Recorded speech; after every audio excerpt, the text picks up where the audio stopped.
Deep squatting.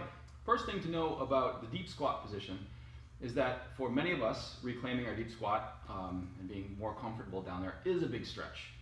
For some who already have it or never lost it, depending on your body, it might already be a resting position. But the key is that it's a resting position. It doesn't need to infinitely be a stretching position.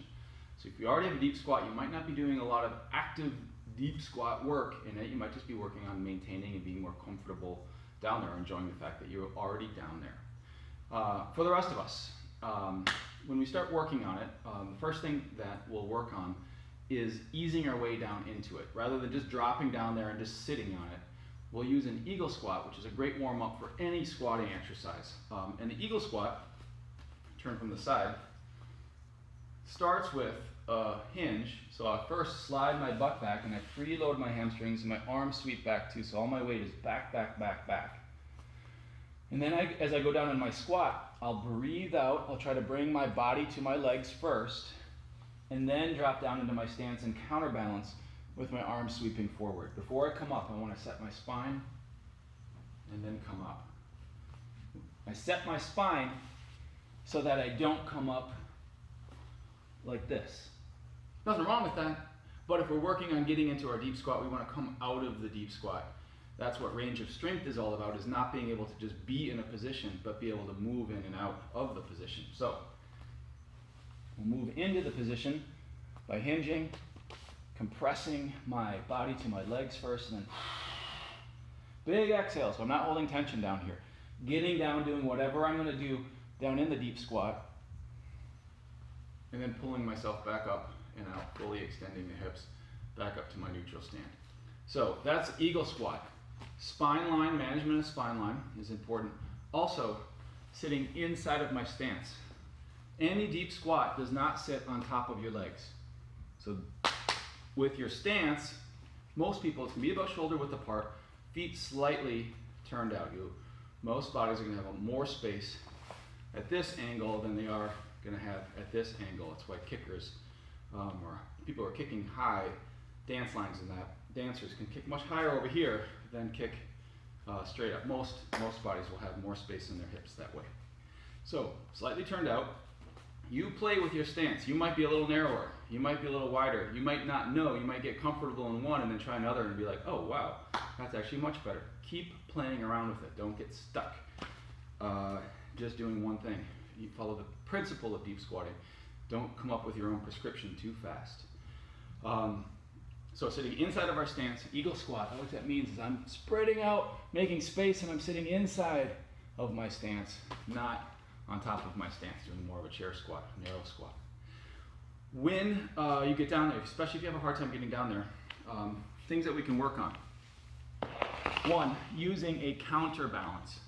So I just slid a weight, and it's got to be heavy enough to easily counterbalance you, that I might put some fingers on here and work on trying to let go or switching hands. But I can use this for any of the other exercises I might want to do. So I can use a counterbalance here. This is a counterbalance in front. There is also a counterbalance you can do from behind.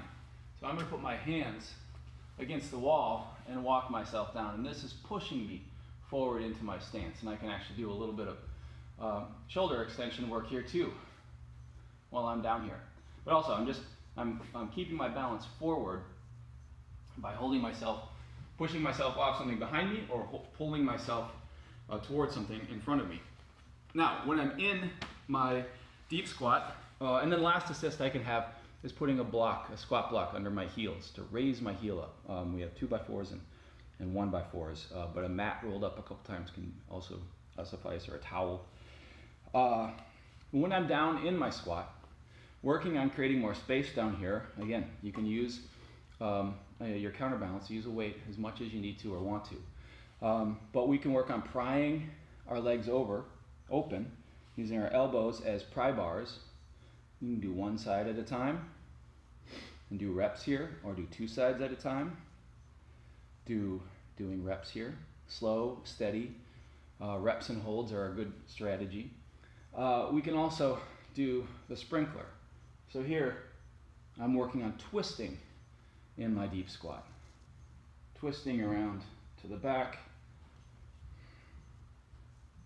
And again, we can do reps and holds. But the sprinkler. The next one would be flexion and extension. Forward and backward, I call weeping Buddha because of that statue.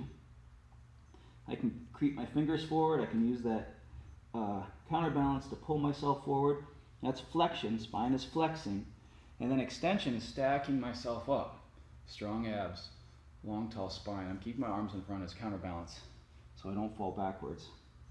That's weeping Buddha, but there's also, we can side flex as well. So move, dropping one elbow, lifting the other.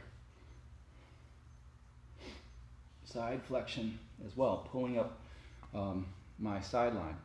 And then for all of these also, it might naturally happen in the course of practicing your deep squat, but shifting your root, shifting into one side, into the other. If it's a lot on one foot altogether, you might do shifting into one side and one foot comes up and going back and forth that way. So sitting into a flat foot, let me give myself some more space here. So shifting root, emphasizing one leg and emphasizing the other. All of these are just different ways of working on what feels tight to feel more comfortable sitting down into a deep bottom squat position.